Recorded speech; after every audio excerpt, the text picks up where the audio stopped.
You are now listening to the Hot Take Hot Box. How about the Eagles going out, getting Shaq Leonard? They were able, I don't know if they went out and got him as much as he chose to come here because it was between us and Dallas. Now, Dallas wanted him so bad. Now he's cooked. Now he's complete. Yeah. Why would we want him? He's washed.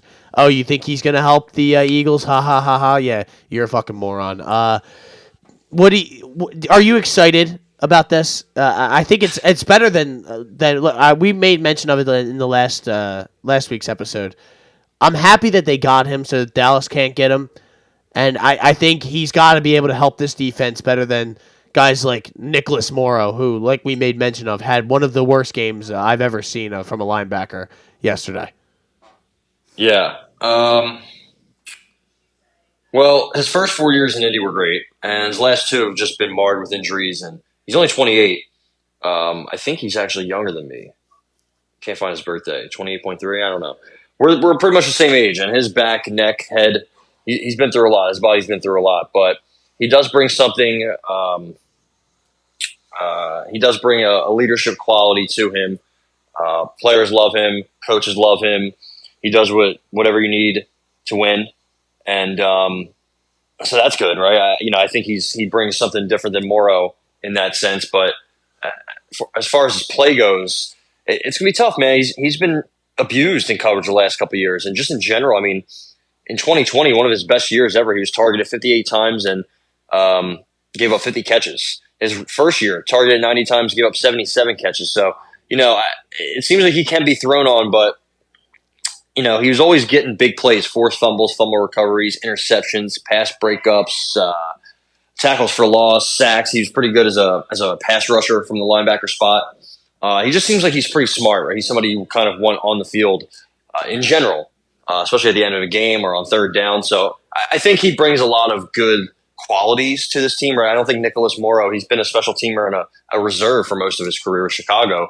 I think it is kind of unfair to him, right? And we also have Nakobe Dean. I'm sure Nakobe Dean's going to be back at some point. So having him learn from Shaq Leonard and Zach Cunningham is huge. That's two guys that have manned a defense for multiple years in this league. That's fucking hard to do. Yeah. You have to be big and mobile. And you're going to be involved in every play, so your body's going to break down quick. So it's hard to keep that athleticism and mobility to play on a field where, what does everybody do? They stretch the field, they play 4 out, and you have to keep up. So it's going to be tough at times for Shaq Leonard. But I think I don't know when Cunningham's coming back. Hopefully soon, which is crazy that I'm saying that. And same with Nakobe Dean. I think they can make it work anyway, right? That's not my biggest concern. Linebacker, which is funny. Cornerback, that's my biggest concern, because right now we have 3 cornerbacks that alternate weeks of getting just shit on. I think Bradbury was fine. Roby was not. And Roby even, if Marquez Valdez-Scantling makes that catch, I think that was Roby, right? Not Sidney Brown. I think that was Roby. Who gave that up. So, sure.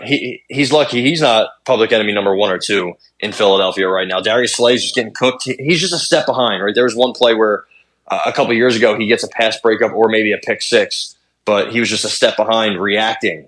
That's going to kill us. I think our corner situation is really in deep trouble. And I just wish we were able to somehow get Joey Porter Jr.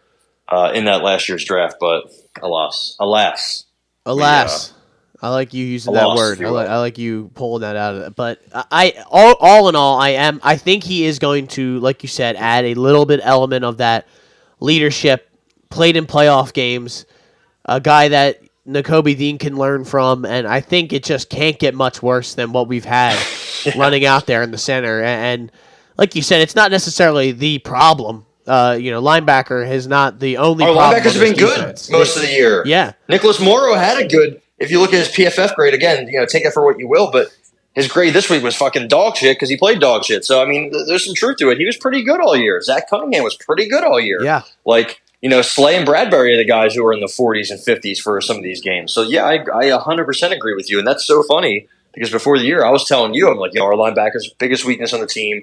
We got to do something. We got to get somebody. And honestly, even last year, I thought the same thing. Kaiser White and TJ Edwards both played pretty well all year. So, the middle of the field has been a problem, but it's not just because of linebackers. That's for sure.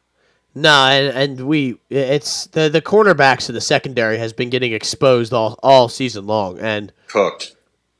yesterday the run game kind of got exposed. So maybe a Shaq Leonard will help in that stopping, maybe slowing that run game down a little bit, doing the job that maybe Jordan Davis and Jalen Carter are supposed to be, doing that they haven't really done a great job these last few weeks, it seems. So, or at least you don't hear their names as much. So I don't know. Not at all. I'm feeling okay. The more time that goes on, I'm gonna get over this 49ers hangover that I have, and look forward to the Cowboys. We just tried to look forward here. You are now listening to the Hot Take Hot Box.